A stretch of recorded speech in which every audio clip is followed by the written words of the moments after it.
April 19 ഈസ്റ്ററിൻ്റെ 3-ാം ആഴ്ചയിലെ വെള്ളിയാഴ്ച.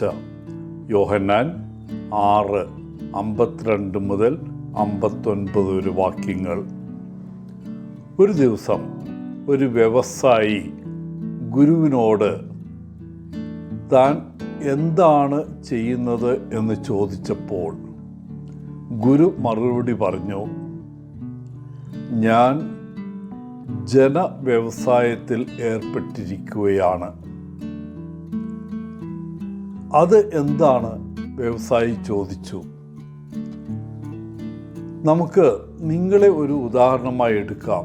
ഗുരു പറഞ്ഞു, മികച്ച ഉൽപ്പന്നങ്ങൾ ഉൽപ്പാദിപ്പിക്കാൻ നിങ്ങൾ കഷ്ടപ്പെടുന്നു. എൻ്റെ ജോലി മികച്ച ആളുകളെ സൃഷ്ടിക്കുക എന്നതാണ്. പിന്നീട് ഗുരു തൻ്റെ വിദ്യാർത്ഥികളോട് വിശദീകരിച്ചു, ജീവിതത്തിൻ്റെ ലക്ഷ്യം ആളുകളെ ഫലപുഷ്പികളാക്കുക എന്നതാണ്. ഇന്ന് കൂടുതൽ ആളുകളും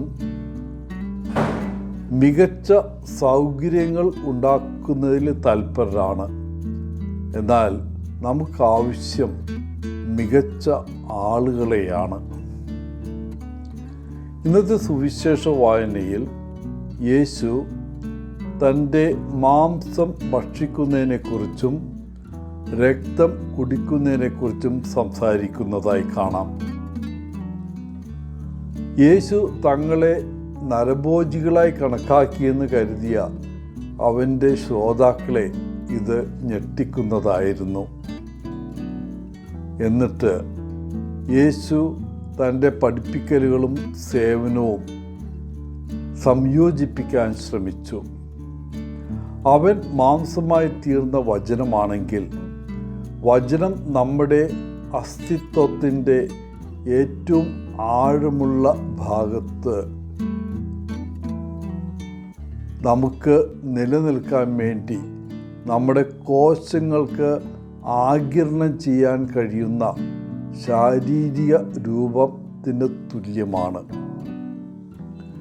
തൻ്റെ മാംസം ഭക്ഷിക്കുകയും രക്തം കുടിക്കുകയും ചെയ്യുന്നില്ലെങ്കിൽ അവർക്ക് ജീവൻ ഉണ്ടാകില്ലെന്ന് യേശു ജനങ്ങളോട് പറയുന്നു.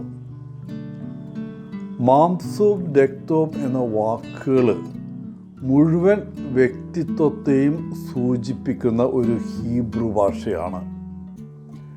ക്രിസ്തുവിൻ്റെ ശരീരവും രക്തവും നമുക്ക് ലഭിക്കുമ്പോൾ യേശുവിനെ ആഴത്തിൽ വ്യക്തിപരമായി നാം മനസ്സിലാക്കുകയും വിശ്വസിക്കുകയും ചെയ്യണമെന്ന് അവിടുന്ന് ആഗ്രഹിക്കുന്നു. നാം ക്രിസ്തുവിൻ്റെ ശരീരവും രക്തവും സ്വീകരിക്കുമ്പോൾ യഥാർത്ഥത്തിൽ യേശുവുമായുള്ള കൂട്ടായ്മയിൽ വളരുകയാണ്. ക്രിസ്തുവിൻ്റെ ശരീരവും രക്തവും സ്വീകരിക്കുന്നത് ഒരു മാന്ത്രിക പ്രവർത്തനമല്ല. യേശു നമ്മോടൊപ്പം ആയിരിക്കുന്നൊരു പ്രക്രിയയാണത്. നാം ആരെയാണ് സ്വീകരിക്കുന്നതെന്ന് ബോധവാന്മാരായിരിക്കണം. യേശുവിൻ്റെ ശരീരവും രക്തവും സ്വീകരിക്കുമ്പോൾ അവൻ നമ്മുടെ ശാരീരിക സ്വത്വത്തിൽ യഥാർത്ഥത്തിൽ സന്നിഹിതനാവുന്നു.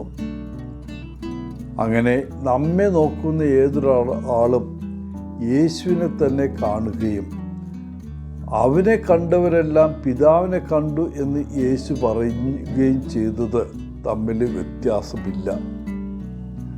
പ്രിയപ്പെട്ടവരെ, ഇന്നും എല്ലാ ദിവസവും യേശു നമ്മിലേക്ക് വരുന്ന അനേകം വഴികളെക്കുറിച്ച് നമുക്ക് ജാഗ്രതയും ഉണർവുമുള്ളതായിരിക്കാം.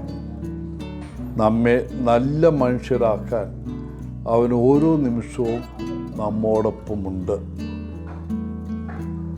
എല്ലാവർക്കും നല്ലൊരു ദിനം ആശംസിച്ചുകൊണ്ട് ഒത്തിരി സ്നേഹത്തോടെ പോളച്ചൻ, CSSR ഫ്രം കേരള.